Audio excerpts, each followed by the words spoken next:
বাসায় কিভাবে একদম পারফেক্ট চিতই পিঠা বানাতে হয় এবং শুকনো চালের গুঁড়া দিয়ে কিভাবে গোলাটা গোলাতে হয় খুবই পরিপূর্ণভাবে সুন্দরভাবে আমি দেখিয়ে দেব। আর ঝামেলা থাকবে না। এই রেসিপিটা যদি ফুল ফলো করেন তাহলে পুরা একদমই সব পরিপূর্ণভাবে পেয়ে যাবেন। তো প্রথমে আমি চালের গুঁড়া নিয়ে নিয়েছি পরিমাণ মতো, আর হচ্ছে লবণ নিয়ে নিয়েছি, তার ভিতর কুসুম গরম পানি দিয়ে দিচ্ছি। তো এটা আমি খুব ভালো করে মাখবো বেশ কিছুক্ষণ ধরে, প্রায় 7-8 মিনিট ধরে আমি এটাকে মেখে নেব। যেহেতু এটি আমাদের শুকনো চালের গুঁড়া, সেহেতু একে একটু ভিজিয়ে রাখতে হবে। তো এরকম 10 মিনিট 12 মিনিটের মতো মেখে আমি প্রায় 3 ঘন্টা পর্যন্ত ঢেকে রাখবো। 3 ঘন্টা পর আবারও আমি 10-15 মিনিট খুব সুন্দরভাবে মেখে নেব। মাখার পরে আমি ফিরে আসছি। এবার আমি মোটামুটি গরম পানি, একদম কুসুম গরমের থেকে একটু বেশি তো দিয়ে আমি এখন একটা হ্যান্ড বিটার দিয়ে খুব সুন্দরভাবে আমি এটাকে ফেটিয়ে নিচ্ছি।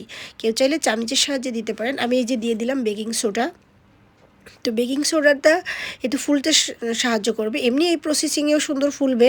তারপর বেকিং সোডাটা দিয়ে খুব সুন্দরভাবে একদম লিকুইডও না আবার ঘনও না, এই যে এরকম একটা পর্যায়ে আসলে, আর আমি আগে থেকেই হিট করে রেখেছিলাম লোহার এই যে তাওয়াটি, এটি আমি একটু তেল, লবণ আর হচ্ছে একটু পানি দিয়ে সুন্দরভাবে ব্রাশ করে একদম হিট করে নিয়েছি। ব্রাশ করে সুন্দর করে মুছে নিয়েছি, প্রত্যেকবারই এটা দিয়ে মুছতে হবে। তো এখন আমি এই যে সুন্দরভাবে পিঠাটা দিয়ে আমি 7-8 মিনিট কিংবা 5 মিনিট একবার দিলেই বুঝতে পারবেন যে আপনার আসলে হিট কতটুকু লাগছে আপনার ছাঁচে, আর আপনার চুলার জালটা একদমই মিডিয়াম রাখতে হবে। তো সেইভাবেই এই যে দিলে একদম পারফেক্ট ফুলে উঠবে পিঠাটা। তো বারবার করে ওই একই প্রসেসিং তুলে ফেলতে হবে, আবারও ব্রাশ দিয়ে ওই লবণ আর তেল আর পানির ব্রাশ দিয়ে একটু মুছে ফেলতে হবে, তাহলে পিঠাটা খুব সুন্দরভাবে উঠবে আর পিঠাটার প্রবলেম হবে না। তো দেখতে পাচ্ছেন কত সুন্দর ঝাঁঝরা হয়ে গেছে আমার পিঠাটা এবং খুব সুন্দর হয়েছে। তো আমি এটি মাংস দিয়ে খাবো, তো আমি মাংসটা নিয়ে নিলাম। আর দেখুন আমার পিঠাটা কতটা ঝাঁঝরা হয়েছে, একদমই ছিদ্রযুক্ত। তো মাংসের ভিতর যখন ঝোলের ভিতরে এই পিঠাটা চাপ দেওয়া হবে, তখন একদমই ঝোলটা পিঠার ভিতরে চলে যাবে। আর এটি খেতে কী যে মজার! তো এটি আমার খুবই পছন্দের একটি পিঠা।